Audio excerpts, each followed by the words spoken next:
Күн тәртібі. Екінші сыныпта оқитын Досалы үйіне көңілсіз қайтты. Келді де шай ішпестен жатып қалды. Апасы бәйек болып жүр. Қарағым, бір жерің ауырып жатыр ма? Жоқ. Ендеше неге жатырсың? Шайыңды ішпей, ойланып жатырмын. Ойланып? Апасы аң-таң. Мынадай байсалды жауапты күтпеген. Ақшыбық апа қайта мазаламады.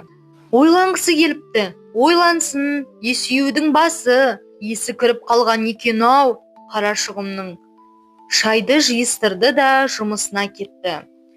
Ол ойланып жатыр. Сабақтан соң босқа селтеңдейді екен. Апасының неге ұрыспайтынын енді түсіне бастағандай. Басында миы болса, өзі ойлансын дегені ғой. Мана сабақ үстінде алғаш рет өзінің жалғыз екенін аңғарды. Сыныптастарының қайсысына қараса да екі-екіден, үш-үштен топтасып алыпты. Бұнымен ешкімнің жұмысы жоқ. Жанында отыратын Нәстайға үзіліс кезінде екеуміз дос болайықшы деп еді. Ол шошып кетті. Сенімен бе? Жоқ, дос болмаймын. Сен нашар оқушысың. Досалы ашуланды. Содан үйге қайтқанша томсырайып отырды. Ызадан жылағысы да келді. Бірақ ұялды. 22 оқушының бәрінің бетіне үміттене қарап еді, аяушылық білдірген бірі болмады. Ешқайсысы көңіл аударар емес. Күйзелісін түсінер бір бала табылмады. Жақсы оқу үшін не істеу керек? Оқушылардың бәрі де далада жүреді. Сабаққа қашан әзірленеді сонда? Есіктен апасы кіріп келе жатты. Ұшып түрегелді. Апа, деді сосын. Менімен балалар неге дос болғысы келмейді?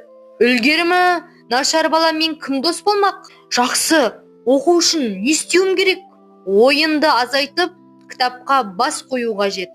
Оқып қана қоймай, көңілге тоқыған жөн. Біздің сыныптың үздік оқушылары да ойыннан қалмайды. Олар қалай үлгереді? Ойлана бастадың ба? Үздік бала күнделікті жұмыс кестесін жасайды. Сонымен жұмыс істейді. Соған дағдыланып, сабақты да, жұмысты да тиянақты атқарады. Досалының есіне кеше мұғалім айтқан бір әңгіме түсті. Біреу жас кезінен бастап өзін-өзі тәртіпке үйретіпті. Таңертеңнен ұйқыға жатарға дейін уақытты бөліп әртүрлі жұмыс істепті.